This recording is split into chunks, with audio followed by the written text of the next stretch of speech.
श्री स्वामी समर्थ. जय जय स्वामी समर्थ. अक्षय तृतीया हा 3.5 मुहूर्तांपैकी एक शुभ मुहूर्त मानला जातो. तर अक्षय तृतीयाचा संपूर्ण दिवस अतिशय शुभ मानला जातो. या दिवशी बघा तसा शुभ मुहूर्त पाहण्याची गरज नसते. संपूर्ण दिवसच हा मुळात चांगला असतो. तर त्यामुळे अक्षय तृतीयाच्या दिवशी संध्याकाळी किंवा जवळपास रात्रीपर्यंत तुम्हाला हा एक मंत्र जो आहे, हे 2 शब्द तुम्हाला म्हणायचे आहे. बघा, एकदा तरी जपायचा आहे, एकदा तरी आपल्या तोंडातून तो शब्द तुम्हाला बोलायचा आहे, जेणेकरून आयुष्यामध्ये ज्या काही मोठ्यातल्या मोठ्या आर्थिक समस्या चाललेल्या असतील तर त्या दूर होतील. जास्त बघा, आजकाल आर्थिक समस्या, आर्थिक म्हणजे पैशासंबंधीच्या समस्येचे प्रॉब्लेम हे बऱ्याच लोकांना असतो आणि आर्थिक समस्या संपल्यानंतर इतर सगळ्या गोष्टी मार्गी लागतात.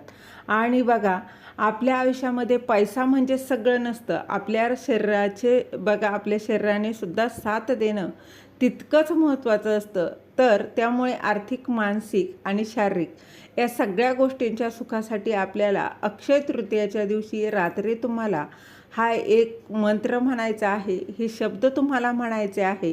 तर अतिशय महत्त्वाचा बघा हा मंत्र आहे, तुम्ही या दिवशी नक्की म्हणायचा आहे. अक्षय म्हणजे ज्याला क्षय नसतो, जे कधीही संपत नाही, असा हा अत्यंत शुभ दिवस आहे. वैशाख महिन्यातला तृतीया तिथी असते, तर त्या दिवशी आपण अक्षय तृतीया हे साजरी करत असतो.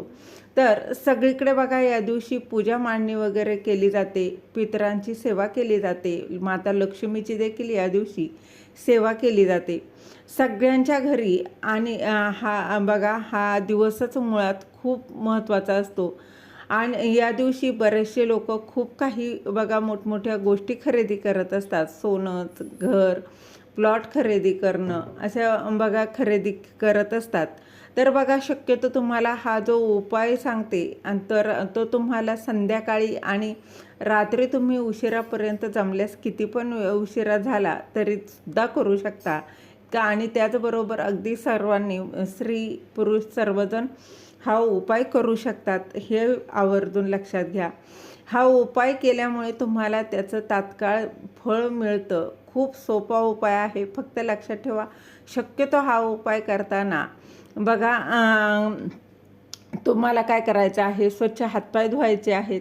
आणि आपण बऱ्याच ठिकाणी बाहेर जाऊन येतो, त्यामुळे हातपाय धुवायचा. आपल्यासोबत नकारात्मकता जी असते, आपल्या जी काही निगेटिव्हिटी असते ती आलेली असते, त्यामुळे हातपाय स्वच्छ धुवायचे आहेत आणि हा उपाय जो आहे तो करायचा आहे. आणि पिवळ्या रंगाचे वस्त्र शक्यतो परिधान केलं तर अतिशय उत्तम. पिवळ्या रंगाचे वस्त्र बघा, हे देवी देवतांना आकर्षित करतात. पिवळा रंग हा अतिशय महत्त्वाचा मानला जातो देवी देवतांच्या गोष्टींसाठी. तर त्यामुळे तुम्ही बघा, कमीत कमी तुमच्याकडे ठीक आहे पिवळा रंग नाही, लाल, केसरी अशा रंगाचे कपडे तुम्ही घालू शकता, परंतु एकदम पांढरे जे कपडे आहे, पांढऱ्या रंगाचे कपडे घालू नका. त्याचबरोबर बघा, तुम्हाला असे पिवळ्या रंगाचे कपडे घालायचे आहे. तुम्हाला उत्तरेकडे तोंड करून बसायचं आहे. उत्तर दिशेकडे ते पण नसेल जमत तर कमीत कमी दक्षिणेकडे सोडून तुम्ही कुठल्याही दिशेकडे तोंड करून बसू शकता.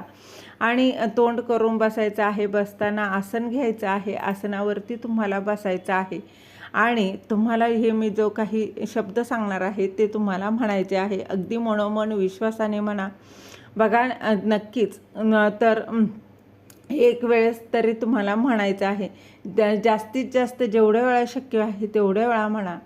तर काय, कुठला मंत्र आहे तर लक्ष्मी गायत्री मंत्र. लक्ष्मी गायत्री मंत्र हा आपल्या नित्यसेवेच्या पुस्तकामध्ये आहे. तुम्ही त्यातून बघून म्हणू शकता. तुमच्याकडं नित्यसेवेचं पुस्तक नसेल तर तुम्ही गुगलला बघा, सर्च करूनही तुम्ही म्हणू शकता. लक्ष्मी गायत्री मंत्र तो असा आहे: ओम श्री महालक्ष्मीच विद्महे विष्णुपत्नीच धीमहि तन्नो लक्ष्मी प्रचोदयात. हा अगदी साधा सोपा हा मंत्र आहे. तुम्हाला कमीत कमी बघा 51 वेळा, 108 वेळा जप करायचा आहे. त्याच्यापेक्षा जास्त करता आला तरीही चालणार आहे. बघा, अगदी साधा सोपा लक्ष्मी गायत्री मंत्र आहे. ओम श्री महालक्ष्मीच विद्महे विष्णुपत्नीच धीमहि तन्नो लक्ष्मी प्रचोदयात.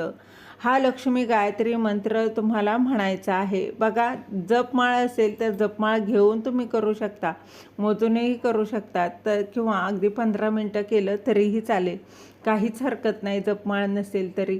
परंतु तुम्हाला आवर्जून या दिवशी हा मंत्र जो आहे तर तो तुम्हाला म्हणायचा आहे.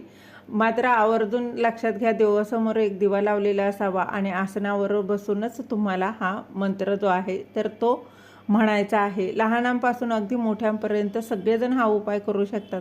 खूप साधा सोपा उपाय आहे. याने काय होतं बघा, माता लक्ष्मीची कृपा आपल्यावर राहते आणि बघा, मंत्र खरंच तुम्ही काही सेवा तुम्हाला करायला जमल्या नाही तरी हे छोटे छोटे उपाय तुम्ही नक्कीच करा. हा दिवस खूप महत्त्वाचा आहे.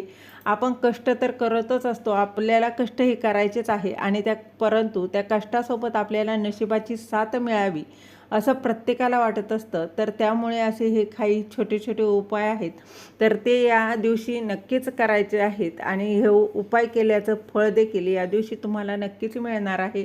अक्षय तृतीयेच्या दिवशी तुम्हाला जवळपास बघा संध्याकाळी कधीही तुम्ही हा उपाय 12च्या आत करू शकता. त्याचा 100% तुम्हाला लाभ होणार आहे. झालेली सेवा महाराजांच्या चरणी रुजू करते. श्री स्वामी समर्थ.